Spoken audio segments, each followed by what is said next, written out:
সমিতি 13 নং আসন থেকে সিপিএম এর হয়ে প্রতিদ্বন্দ্বিতা করছি উত্তরুড়া গ্রাম পঞ্চায়েতের। আমার নাম হচ্ছে জয়নাল উদ্দিন, বাবা মবেশ্বর আলী। আমাদের উত্তরুড়া গাঁওসভার বর্তমান যে অবস্থা, বিজেপি দলের অপশাসনের ফলে আমরা 100% আশাবাদী এই গাঁওসভা আমরা জিতব এবং পঞ্চায়েত সমিতির আসন এই উত্তরুড়া গাঁওসভার এটাও আমরা জিতব। আমরা এখন পর্যন্ত 10টা পঞ্চায়েত সমিতির আসনে নমিনেশন জমা দিয়েছি, বাকি 3টাও আমরা কাল পরশুর মধ্যে জমা দিয়ে দেব। আমরা আশাবাদী এবার পঞ্চায়েত নির্বাচনে একটা ভালো ফলাফল আমাদের পার্টি করবে। নির্বাচন কমিশন যখন ত্রিপুরা রাজ্যের পঞ্চায়েত নির্বাচন ঘোষণা করে তারপরের দিনই আমরা উদ্যোগ নেই যে আমাদের নমিনেশন আমরা ফিল আপ করব। আমরা গত শুক্রবার দিন আমাদের পশ্চিম ইচাইলালচড়া গ্রাম পঞ্চায়েতের 13টা আসন এবং একটা সমিতির আসনে ওই দিনই আমরা দিয়ে দিই এবং নর্থ হুড়ুয়া থেকে আমাদের 11টা আসনের মধ্যে আমরা 6টা আসনে নমিনেশন ওই দিন জমা করি। গোবিন্দপুর না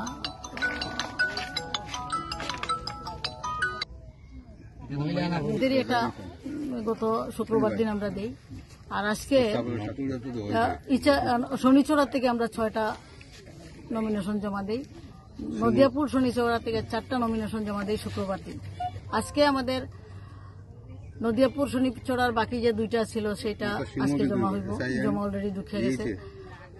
নদিয়াপুর শনিচড়ার যে বাকি রয়েছিল আরো 3টা আসন সেটাও আজকে ঢুকছে। লক্ষ্মীনগরের 11টা আসনে আজকে অলরেডি বিডিওর অফিসে তারা ঢুকে গেছেন। আমাদের এই পূর্ব হুড়ুয়া শিবনগর সেখানেরও আমাদের সব প্রার্থী ইতিমধ্যেই বিডিও অফিসে তারা প্রবেশ করছেন তাদের নমিনেশন জমা দেওয়ার জন্য। পশ্চিম ইচাইলালচড়া, পশ্চিম প্রত্যেক রায় এবং গোবিন্দপুর সব কম আমাদের প্রতিনিধি যারা প্রার্থী হইবেন মনোনীত আমাদের পার্টি থেকে তারা সবাই ইতিমধ্যেই আমাদের বিডিও অফিসে ঢুকছেন এবং পঞ্চায়েত সমিতিরও অধিকাংশ আসন ইতিমধ্যেই ভিতরে ঢুকে গেছেন, গিয়ে তারা জমা দিয়ে দিবেন, লাইনে আছেন সবাই। তো আমরা আশাবাদী।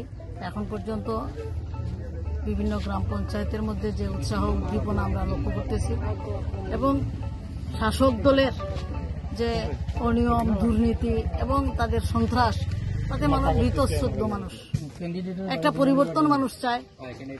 যে প্রত্যাশাতে বিগত দিনে বামফ্রন্ট সরকারের পরিবর্তন করছিলেন সেই প্রত্যাশা মানুষের পূরণ করতে পারছে না বর্তমান বিজেপির সরকার। তার জন্য এই পঞ্চায়েত নির্বাচনে আপনারা দেখতেছেন সারা রাজ্যের মধ্যে একটা সন্ত্রাসের বাতাবরণ চলছে। ইতিমধ্যেই আমাদের প্রার্থী খুন হয়েছেন এবং ধর্মনগরের বিভিন্ন জায়গায় একটা সন্ত্রাসের আবহাওয়া চলছে। তার মধ্যেও আমাদের গ্রাম অঞ্চলের কালাছড়া ব্লকের যে বেশিরভাগ গ্রামগুলি, পঞ্চায়েতগুলি থেকে সাহসের মধ্যে ভর করিয়া মানুষের স্বার্থকে সুরক্ষিত করবার লক্ষ্যে আগে যাইছেন এবং আজকে আমরা আশা করতেছি 95% নমিনেশন পেপার আমরা জমা দিতে পারবো।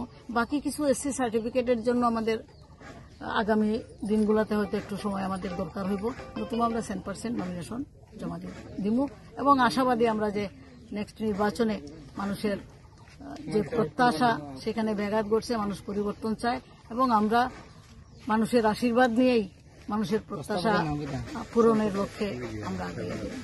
আপনারা এখানে আমাদের এই সংবাদ সংগ্রহের জন্য আসার জন্য আপনার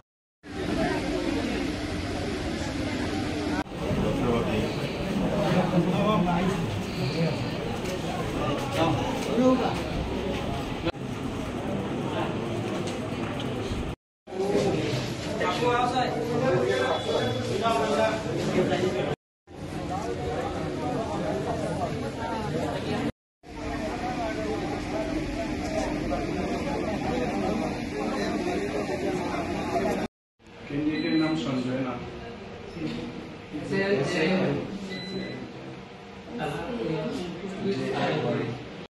না বুঝলে আমরা কইলাম